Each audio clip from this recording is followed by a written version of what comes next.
नमो नारायण भक्तों। पुरुषोत्तम मास, जिसे हम अधिक मास या मलमास भी कहते हैं, भगवान श्री हरि विष्णु का सबसे प्रिय महीना है। पिछले अध्यायों में हमने जाना कि इस पवित्र महीने में दीपदान, उपवास और भक्ति का क्या अनंत फल मिलता है।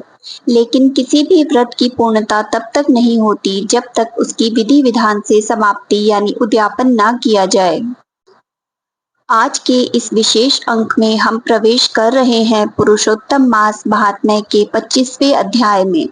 इस अध्याय में स्वयं ऋषि वाल्मीकि जी के मुख से राजा दृढ़धनवा को उद्यापन की वह गुप्त और महाकल्याणकारी विधि बताई गई है, जिसे करने से मनुष्य के जन्म जन्मांतर के पाप नष्ट हो जाते हैं और उसे साक्षात गोलोक धाम की प्राप्ति होती है।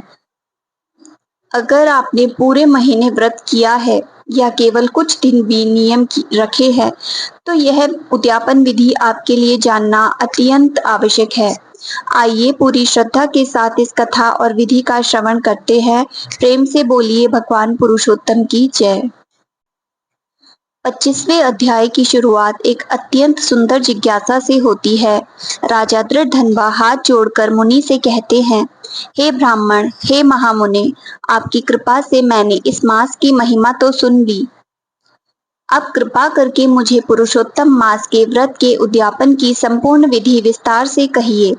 किस तिथि को, किस प्रकार और किन नियमों के साथ यह उद्यापन करना चाहिए, यह मुझे समझाने की कृपा करें। भक्तों, राजा का यह प्रश्न केवल उनके लिए नहीं था, बल्कि पूरे मानव जाति के कल्याण के लिए था। जब हम कोई शुभ कार्य करते हैं, तो उसकी सही विधि जानना सबसे महत्वपूर्ण होता है। ऋषि राजा की इस भक्ति और जिज्ञासा को देखकर अत्यंत प्रसन्न होते हैं और उद्यापन की गुप्त तिथियों का वर्णन करना शुरू करते हैं। मुनि बोले, हे राजन, ध्यान पूर्वक सुनो। पुरुषोत्तम मास के कृष्ण पक्ष की 14 यानी चतुर्दशी, नवमी या अष्टमी, इन शुभ तिथियों में इस पवित्र व्रत का उद्यापन करना चाहिए। यह तिथियां भगवान विष्णु को अत्यंत प्रिय है और इनमें किया गया उद्यापन पूर्ण फल देने वाला होता है। विधि की शुरुआत कैसे हो? मुनि कहते हैं कि इस पुण्य पुरुषोत्तम मास में उद्यापन के लिए साधक को प्रातः काल यानी ब्रह्म मुहूर्त में उठना चाहिए। सुबह उठकर अपने नित्य कर्मों और स्नान आदि से निवृत्त होकर शरीर को शुद्ध करें। इसके बाद अपनी सामर्थ्य के अनुसार जैसी भी आपकी आर्थिक स्थिति हो, वैसी सामग्री इकट्ठा करें। यहाँ शास्त्र एक बहुत सुंदर बात कहता है, भगवान भाव के भूखे हैं, धन के नहीं। मुनि कहते हैं कि अपनी शक्ति के अनुसार 30 ब्राह्मणों को न्योता दें, क्योंकि यह महीना 30 दिनों का होता है। लेकिन यदि आपकी वैसी शक्ति या सामर्थ्य ना हो, तो निराश होने की आवश्यकता नहीं है। आप 5 या 7 योग्य ब्राह्मणों को भी आदर पूर्वक आमंत्रित कर सकते हैं। दोपहर के समय एक सुंदर और पवित्र स्थान पर मंडप का निर्माण करें। उस मंडप के ऊपर तांबे या शुद्ध मिट्टी के, जिसमें कोई छेद ना हो, ऐसे 4 सुंदर कलशों की स्थापना करें। ये 4 कलश केवल पात्र नहीं हैं, ये चारों दिशाओं के प्रतीक हैं। चारों दिशाओं में पुरुषोत्तम भगवान की प्रीति के लिए, उनकी कृपा प्राप्त करने के लिए इन कलशों पर श्रेष्ठ और जटा वाले नारियल रखें। अब आता है सबसे मुख्य भाग, देवताओं का आवाहन। इन 4 कलशों पर भगवान के 4 दिव्य रूपों की स्थापना की जाती है। प्रथम कलश पर भगवान वासुदेव, द्वितीय कलश पर संकर्षण यानी हलधर बलराम जी, तृतीय कलश पर प्रद्युम्न, चतुर्थ कलश पर अनिरुद्ध। इन चारों व्यूहों की स्थापना करने के बाद वेद और वेदांग के ज्ञाता एक योग्य आचार्य को बुलाएं। उस मंडप के बीच में 4 वेद मार्गी ब्राह्मणों को जप के लिए वरण करें। उन ब्राह्मणों का आदर सत्कार करें। उन्हें अंगूठी आदि पवित्र आभूषण और 2-2 सुंदर वस्त्र भेंट करें। जो आपके मुख्य आचार्य हैं, उन्हें वस्त्र और आभूषणों से सुसज्जित कर उनका आशीर्वाद लें। इसके बाद साधक अपनी देह की शुद्धि के लिए प्रायश्चित करे और फिर पूर्व में बताई गई विधि के अनुसार अपनी पत्नी सहित भगवान की पूजा करे। यहाँ गृहस्थ जीवन में पत्नी के साथ पूजा का विशेष महत्व बताया गया है। वर्ण किए हुए ब्राह्मणों से भगवान के इस चतुर्व्यूह रूप का जाप कराएं। मंडप के चारों तरफ 4 अखंड दीपक जलाएं, जो ज्ञान और भक्ति के प्रकाश का प्रतीक है। इसके बाद नारियल आदि पवित्र सामग्रियों से भगवान को अर्घ दान करें।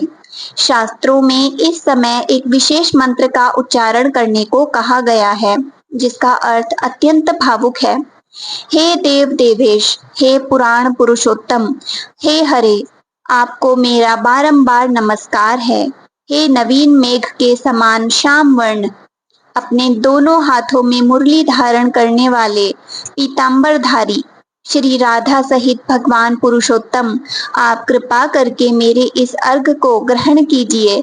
इस प्रकार प्रार्थना करके राधा सहित श्री हरि को पुष्पांजलि अर्पित करें और फिर अपनी पत्नी सहित भगवान के चरणों में साष्टांग दंडवत प्रणाम करें। अपने अहंकार को भगवान के चरणों में समर्पित कर दें। पूजा संपन्न होने के बाद आनंदित मन से आचार्य को बहुत सी दक्षिणा दें। भक्ति भाव से आचार्य और उनकी पत्नी को वस्त्र और आभूषण देकर प्रसन्न करें। साथ ही यज्ञ में आए अन्य ब्राह्मणों को भी उत्तम दक्षिणा दे। स्त्री और पुरुषों के पहनने योग्य सुंदर वस्त्र भगवान शिव और माता पार्वती के नाम से भी अर्पित करें। इस अध्याय में 8 प्रकार के दान और यहाँ तक कि राह चलते ब्राह्मणों के लिए जूते का जोड़ा दान करने का भी विधान बताया गया है। लेकिन भक्तों, इस अध्याय का सबसे चमत्कारी और रीढ़ की हड्डी जैसा भाग तब आता है श्रीमद् भागवत पुस्तक का दान। ऋषि कहते हैं कि वैष्णव ब्राह्मण के लिए श्रीमद् भागवत पुस्तक का दान अवश्य करना चाहिए। मनुष्य को अपनी आयु और अपनी शक्ति का विचार करते हुए बिना किसी कंजूसी के तुरंत यह दान करना चाहिए। इसमें देर नहीं करनी चाहिए। क्योंकि श्रीमद् भागवत साक्षात अद्भुत भगवान का ही वांग्मय रूप है। जो मनुष्य इस पवित्र ग्रंथ को किसी विद्वान ब्राह्मण को दान करता है, वह अकेले नहीं तरता, वह अपने कुल की करोड़ों पीढ़ियों का उद्धार करता है। ऐसा दान करने वाला महापुरुष अप्सराओं से सेवित दिव्य विमान में बैठकर उन परम योगियों को भी जो स्थान दुर्लभ है, उस परम पावन श्री गोलोक धाम को जाता है, जहां से कभी पतन नहीं होता। भक्तों, यहीं पर पुरुषोत्तम मास महात्म्य का यह अद्भुत 25वां अध्याय संपूर्ण होता है। इस अध्याय ने हमें सिखाया है कि व्रत रखना जितना महत्वपूर्ण है, उतना ही श्रद्धा से उसका उद्यापन और दान करना भी जरूरी है। श्रीमद् भागवत का दान और ब्राह्मणों का सत्कार हमारे भीतर के अहंकार को मिटाकर हमें सीधे श्री हरि के चरणों से जोड़ देता है। आशा है कि पुरुषोत्तम मास की यह पावन कथा और उद्यापन की यह सरल व सटीक विधि आपके जीवन में सुख, समृद्धि और परम भक्ति लेकर आएगी। यदि आपको यह कथा, यह प्रयास अच्छा लगा हो तो इस वीडियो को अन्य भक्तों के साथ भी शेयर करें, ताकि वे भी इस पुण्य के भागी बन सके। कमेंट बॉक्स में अपनी श्रद्धा के अनुसार जय श्री कृष्ण या नमो नारायण लिखना ना भूलें। चैनल को सब्सक्राइब जरूर कीजिएगा, ताकि आगे आने वाले अध्याय भी आप तक पहुंचते रहें। मिलते हैं अगले अध्याय में। तब तक के लिए भगवान पुरुषोत्तम की कृपा आप सब पर बनी रहे। धन्यवाद।